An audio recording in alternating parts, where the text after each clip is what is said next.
అది ఎక్కడంటే కాటన్న చెరుకు తోట కాడ. అందుకని ఒక ప్యారుగడ రెడీ చేస్తున్నారు. దానికి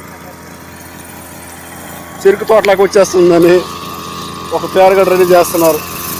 కేబీబీపురం మండలం రాజుల కంట్రింగ్లోని పొలాల్లో భారీ అగ్ని ప్రమాదం జరిగింది. గ్రామానికి చెందిన రైతులు మనోహర్, రవికి చెందిన నీలగిరి తైలం చెట్లు అగ్నికి ఆహుతయ్యాయి. ఏడాది చెట్లు కాలిపోవడంతో రైతులు కన్నీటి పర్యంతమయ్యారు. ఈ ప్రమాదానికి కారణాలు తెలియాల్సి ఉంది. తమను ఆదుకోవాలని ఈ సందర్భంగా బాధిత రైతులు ప్రభుత్వాన్ని కోరారు. పెద్ద తగిలిన చెట్లు మంట లేనెట్టే చూడు ఎంత మంట మండుతున్నదో. పొగులైతే మనకు కనబడలేదు, కానీ నైట్ టైంలో ఎంత మంట మండుతుందంటే దగ్గరి బాలైనంత మంట మండుతున్నది. చూడు ఎంత దూరం మనుచున్నదో, ఎంత కడాకు మనుచున్నదో. ఈ రేత్రి కాలంలో ఏం చేయాలి తెలియట్లా.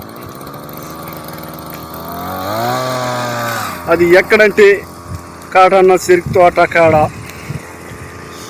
అందుకని ఒక ప్యారుగడ రెడీ చేస్తున్నారు. దానికి చెరుకు తోటలోకి వచ్చేస్తుందని ఒక ప్యారుగడ రెడీ చేస్తున్నారు. ఒక 4 కూర్చున్నాము. ఈ నైట్ టైంలో బండి